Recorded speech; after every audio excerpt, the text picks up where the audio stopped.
পুরো নিয়োগ দুর্নীতি নিয়ে এবার বিস্ফোরক কিছু তথ্য টিভি9 বাংলার হাতে। 2014 সালের পর 13টি পুরসভার নিয়োগ নিয়ে চার্জশিট এবং সেই চার্জশিটে চাঞ্চল্যকর দাবি কেন্দ্রীয় এজেন্সির দাবি, সিবিআই এর দাবি, যা নিয়োগ হয়েছে সেই সব নিয়োগ সন্দেহজনক, উপযুক্ত পদ্ধতি মেনে নিয়োগ হয়নি। এই প্রথম নিয়োগ দুর্নীতি মামলায় ধৃত অয়নশীল এবং দক্ষিণ দমদম পুরসভার প্রাক্তন চেয়ারম্যান পাঁচু গোপাল রায়ের নামে চার্জশিটে অভিযুক্তের তালিকায়, এই যে অভিযুক্তের তালিকায় তাদের নাম রয়েছে অয়নশীল এবং দক্ষিণ দমদম পুরসভার প্রাক্তন চেয়ারম্যান পাঁচু গোপাল রায়। কেন্দ্রীয় এজেন্সি আরো দাবি করছে, কি দাবি তন্নিষ্ঠা? একদম তাই, সেই কি দাবি করছে কেন্দ্রীয় এজেন্সি সমস্তটাই জানবো। আমাদের প্রতিনিধি সিজার মন্ডল আমাদের সঙ্গে রয়েছেন, সিজার থেকে জানতে চাইবো, সিজার কেন্দ্রীয় এজেন্সি এক্স্যাক্টলি কি বলার চেষ্টা করছে, কি ইঙ্গিত যে এই নিয়োগগুলো নিয়ম মেনে হয়নি, মানে? দেখো, তোমাদের নিশ্চয়ই মনে আছে যে শিক্ষা দুর্নীতি মামলার তদন্ত করতে গিয়ে এই পুরো দুর্নীতি বা পুরো নিয়োগ দুর্নীতির বিষয়টা প্রকাশ্যে আসে। শিক্ষা দুর্নীতি মামলার তদন্ত করতে গিয়ে অয়নশীলের সল্টলেকের বাড়িতে তল্লাশি চালাতে গিয়ে বেশ কিছু নথি সামনে আসে এবং দেখা যায় যে অয়নশীলের সংস্থা এবিএস ইনফোজোন তারা পুরো নিয়োগের সঙ্গে যুক্ত। এবং সেই তদন্ত করতে গিয়ে যে এই চার্জশিটে 32 পাতার চার্জশিটে খুব স্পষ্টভাবে উল্লেখ করা হয়েছে অয়নশীলের সংস্থা এই পুরসভাগুলোর নিয়োগের দায়িত্বে ছিল এবং এই নিয়োগের ক্ষেত্রে যে নিয়ম মানার কথা সেই নিয়ম কার্যত যা মানা হয়েছে খাতায় কলমে মানা হয়েছে, বাস্তবে কিন্তু সেই নিয়মের ধার ধারা হয়নি।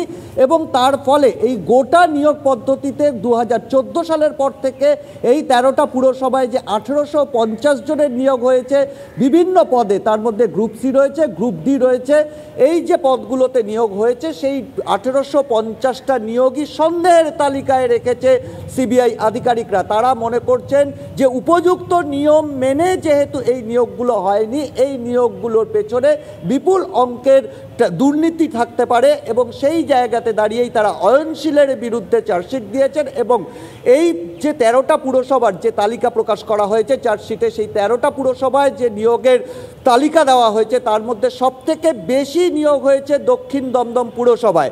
এবং সেই দক্ষিণ দমদম পুরসভার তৎকালীন যিনি চেয়ারম্যান ছিলেন পাঁচু গোপাল রায়, তার নামও রয়েছে এই চার্জশিটে অভিযুক্তের তালিকা। এবং যেটা সিবিআই কর্তারা ইঙ্গিত দিচ্ছেন যে বাকি পুরসভাগুলো, যেমন টাকি পুরসভায় 15টা নিয়োগ হয়েছিল, বাদুড়িয়াতে 39টা, কামারহাটিতে 49টা, এইভাবে টিটাগড়ে 221টা, কৃষ্ণনগরে 200টা, বরানগরে 276টা নিয়োগ হয়েছিল। এবং এই যে নিয়োগের ক্ষেত্রে সেই সময় থাকা পুরো চেয়ারম্যান এবং যে আধিকারিকরা তাদের ভূমিকা কিন্তু এখনো তদন্ত করা হচ্ছে এবং প্রয়োজনে তাদের নামও যে ভবিষ্যতে চার্জশিটে উল্লেখ হতে পারে সেই ইঙ্গিত খুব স্পষ্টভাবে দেওয়া হয়েছে। একেবারে সিজার, তুমি আমাদের সঙ্গে থাকো, আমরা আবারও তোমার কাছে ফিরছি, এই নিয়ে আরো ডিটেইলে আপডেট নেব। আমাদের সঙ্গে এই মুহূর্তে দক্ষিণ দমদম পুরসভার সামনে থেকে রয়েছেন প্রতিনিধি রঞ্জিত ধর। অবশ্যই যেখানে সবথেকে বেশি দুর্নীতি হয়েছে এমনটা জানা যাচ্ছে। অন্যদিকে আমরা কথা বলবো আমাদের প্রতিনিধি অনন্ত চট্টোপাধ্যায়, তিনিও আমাদের সঙ্গে রয়েছেন, কথা বলবো তাদের সঙ্গে। কিন্তু আরো একবার আপনাদের জানিয়ে রাখি, 2014 সালের পর 13টি পুরসভার নিয়োগ নিয়ে চার্জশিট এবং সেই চার্জশিটে চাঞ্চল্যকর দাবি সিবিআই এর। কেন্দ্রীয় এজেন্সির চার্জশিটে দাবি করা হয়েছে নিয়োগ যা হয়েছে কোনোটাই উপযুক্ত পদ্ধতি মেনে হয়নি। এই প্রথম নিয়োগ দুর্নীতি মামলায় ধৃত অয়নশীল এবং দক্ষিণ দমদম পুরসভার প্রাক্তন চেয়ারম্যান পাঁচু গোপাল রায়ের নাম চার্জশিটে রয়েছে অভিযুক্তের তালিকায়। সরাসরি চলে যাব দক্ষিণ দমদম পুরসভা, সেখানে সবথেকে বেশি বেআইনি চাকরি হয়েছে। রঞ্জিত ধর আরো ক্লিয়ার আপডেট দিতে পারবেন রঞ্জিত? দেখো, পুরনিয়োগ দুর্নীতি মামলায় যে সিবিআই, যে কেন্দ্রীয় তদন্তকারী সংস্থা সিবিআই যে চার্জশিট পেশ করেছে তাতে কিন্তু স্পষ্ট 32 পাতার যে চার্জশিটটি রয়েছে সেখানে কিন্তু উল্লেখিত রয়েছে যে দক্ষিণ দমদম অর্থাৎ দক্ষিণ দমদম পুরসভায় সবচেয়ে বেশি বেনিয়ম মাফিক কিন্তু পুরনিয়োগ হয়েছে। এবং আমরা এই মুহূর্তে দক্ষিণ দমদম অর্থাৎ তৎকালীন যে পৌর প্রধান ছিলেন পাঁচু রায় তার সঙ্গে রয়েছে এবং তাকেই সরাসরি জিজ্ঞাসা করছি, বলছি এই যে দক্ষিণ দমদম পুরসভায় যে পুরো নিয়োগটা হয়েছে তার মধ্যে সবচেয়ে বেশি সিবিআই যে চার্জশিটটা রয়েছে তার মধ্যে সবচেয়ে বেশি রয়েছে দক্ষিণ দমদম পুরসভায় নিয়োগের ক্ষেত্রে বেনিয়ম হয়েছে, অনিয়মের অভিযোগ তুলেছে কেন্দ্রীয় তদন্তকারী সংস্থা। কি বলবেন? আমি না দেখে তো কিছু বলতে পারবো না। প্রশ্ন হচ্ছে যে কটা পুরসভা পশ্চিমবাংলায় আছে তার মধ্যে সবচেয়ে বড় পুরসভা হচ্ছে দক্ষিণ দমদম পুরসভা এবং সেই দক্ষিণ দমদম পৌরসভার 329টি পোস্ট আছে, নিচের দিকের পোস্ট, এবং সেটা স্যাংশন পোস্ট। সেই পোস্টগুলো সমস্ত পশ্চিমবঙ্গ সরকারের সংশ্লিষ্ট বিভাগ অনুমোদন দিয়েছেন। অনুমোদন দেওয়ার পরই বিজ্ঞাপন হয়, ইন্টারভিউ হয় এবং নিয়োগের প্রক্রিয়া চলে আর কি। সো নিয়োগ প্রক্রিয়ার মধ্যে একটা বড় অংশ হয়েছেন বিভাগ, পশ্চিমবঙ্গ সরকারের যাকে আমরা বলি deputy director of local bodies. Director of local bodies তারাই পুরোটা নিয়ন্ত্রণ করেন, অর্থাৎ কতজন চাকরি মানে পাবে, কি হবে, সমস্তটাই তারা নিয়ন্ত্রণ করেন। তো সেক্ষেত্রে ইন্টারভিউ বোর্ডে তাদের প্রতিনিধি থাকেন, খুব যোগ্য এক প্রতিনিধি থাকেন, সব জায়গায় থাকা হয়, আমাদের এখানে তা হয়েছে। তো সেই দিক থেকে দেখতে গেলে আমাদের যে ইন্টারভিউটা হয়েছে তা সরকার একবারে সমস্ত ব্যাপারটাই জানেন পশ্চিমবঙ্গ সরকার, এবং সেই অনুযায়ী বিজ্ঞাপনটা হয়েছে, সেই অনুযায়ী নিয়োগপত্র দেওয়া হয়েছে, সেই অনুযায়ী সব সই-সাবুত হয়েছে। তো সেখানে আলাদাভাবে আমার তো নতুন করে কিছু বলার নেই, কারণ ইন্টারভিউ বোর্ড ছিল, তারা স্যাংশন দিয়েছেন, সেইভাবে নিয়োগটা হয়েছে আর কি। এবং বেনিয়ম হয়েছে কোর্ট বলতে পারেন, আর মহামান্য আদালত বলতে পারেন। মহামান্য আদালতের কাছে এটা এখন পেশ করা হয়েছে, এটাকে যাকে ইংলিশ বলে সাবজুডিস। তো তারা বলবেন, তারা রায় দেবেন যে এটা ঠিক না বেঠিক। এটা আমার এখন যেহেতু সাবজুডিস আমি আর কিছু বলতে পারি না, কিন্তু আমাদের যে দৃষ্টিভঙ্গি, আমরা যেভাবে পরিচালনা করেছি তাতে কোনো ভুল হয়নি, কোনো বেনিয়ম হয়নি, এটাই হচ্ছে অভিমত আর কি। আপনি কি কোনো রকমভাবে আইনগত কোনো কিছু নিতে চলেছেন? আইনগতভাবে যদি কোনো আইনগত ব্যবস্থা নেওয়া হয় আমার বিরুদ্ধে, তো সেটা তো আমার মৌখিক কোনো ব্যাপার হবে না, সেখানে যদি আইনি পথেই তো তার উত্তর দিতে হবে। যা নিয়ম আছে আর সরকারের যা নিয়ম আর কি, সর্বত্র যা নিয়ম, আইনেই কোনো ব্যবস্থা হলে পরে তার প্রতিবিধান করতে গেলে পরে আমাকেও আইনি পথেই এগোতে হবে। বোঝা যাচ্ছে রঞ্জিত, বোঝা যাচ্ছে তুমি যেখানে রয়েছে তো দক্ষিণ দমদম পুরসভার সব থেকে বেশি এই পুরসভায় অনিয়মের অভিযোগ উঠেছে, এবং এর পাশাপাশি শুধুমাত্র তো দক্ষিণ দমদম পুরসভায় নয়, এর পাশাপাশি কামারহাটি এবং টিটাগড় সেখানেও পুরসভায় বেনিয়মের অভিযোগ সামনে এসেছে, এবং এই প্রথমবার চার্জশিটে অয়নশীলের নাম উল্লেখ করেছে সিবিআই।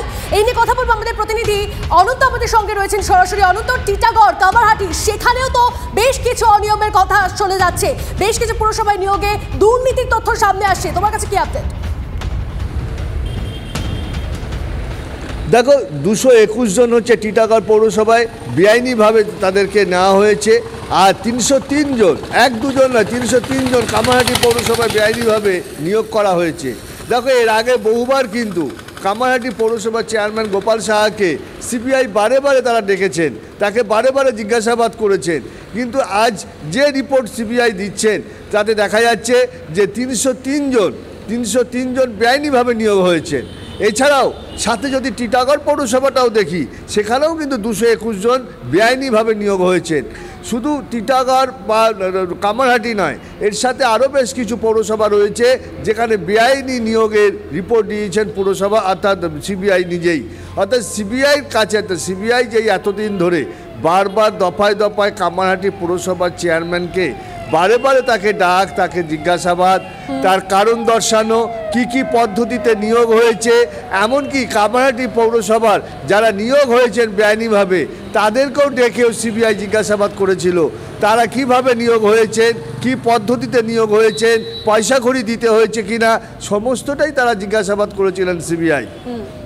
একেবারে অনন্ত, তুমি আমাদের সঙ্গে থাকো, আরো একবার চলে যাবো, সিজার মন্ডল রয়েছেন সঙ্গে, কিন্তু তার আগে আপনাদের জানিয়ে রাখি 2023 সালের মার্চ মাস ইডি গ্রেফতার করে অয়নশীলকে, কিন্তু বিষয়টা ছিল শিক্ষায় নিয়োগ দুর্নীতি মামলা, এবং তারই তদন্তে অয়নশীলকে ইডি হেফাজতে নেয়। আর তারপর আমরা জানি চলতি বছর সিবিআই অয়নশীলকে হেফাজতে নেয়, এবং এবার যেই চাঞ্চল্যকর তথ্য আমরা বলছি, সিবিআই এর যে চার্জশিট সেখানে প্রথম অভিযুক্ত হিসেবে অয়নশীলের নাম সামনে এলো, এবং সামনে এলো আরও বেশ কিছু তথ্য যেখানে দেখা যাচ্ছে এই 13টা পুরসভায় ব্যাপক বেনিয়ম হয়েছে, দুর্নীতি হয়েছে। সরাসরি চলে যাব, সিজার মন্ডল রয়েছেন সঙ্গে। সিজার, অয়নশীলকে সিবিআই হেফাজতে নিয়েছে এবং যে চাঞ্চল্যকর তথ্য সামনে এসেছে, এরপর কি অয়নশীলকে জিজ্ঞাসাবাদ আরও জোরালো করবে কেন্দ্রীয় এজেন্সি?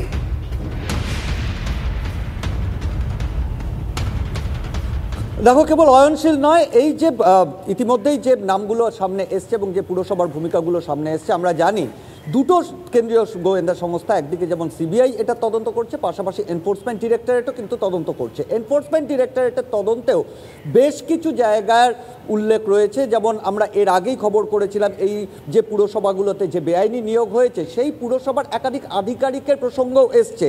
একজন অ্যাসিস্ট্যান্ট ইঞ্জিনিয়ার কিভাবে কয়েক কোটি টাকার মালিক হন, তার বাড়ি থেকে নগদে নগদ টাকার পাশাপাশি প্রায় 2.5 কেজি সোনা পাওয়া যায়, সেটাও কিন্তু এই তদন্তের আওতাভুক্ত। অর্থাৎ কেবলমাত্র অয়নশীল নয়, অয়নশীলের সঙ্গে সঙ্গে এই পুরসভার সঙ্গে সংযুক্ত রাজনৈতিক ব্যক্তিত্ব থেকে শুরু করে যারা এখানকার উচ্চপদস্থ কর্মীরা রয়েছেন তারাও যে গোটা নেক্সাসে যুক্ত, সেটা কিন্তু ইতিমধ্যেই সিবিআই এবং ইডির তদন্তে সেটা অনেকাংশেই প্রতিষ্ঠিত।